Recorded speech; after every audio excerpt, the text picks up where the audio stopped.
మోసకరమైన మనిషికి మోక్షాన్ని అందించాలన్నది తండ్రి కోరిక.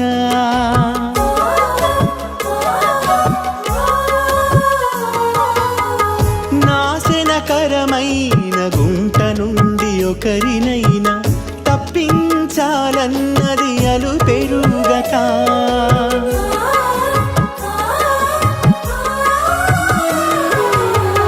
మోసకరమైన మనిషికి మోక్షాన్ని అందించాలన్నది తండ్రి కోరిక.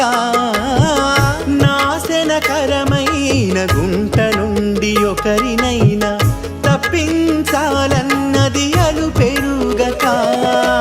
బాల్యము నుండి చెడిన దానికి భవిష్యత్తును చూపాలి నీవు మరువక. బలహీనమైన శరీరానికి బలమును చేకూర్చాలి అసమయమనక. భగవంతుని బల శౌర్యమును బ్రతికుండగానే ప్రకటించాలి నీ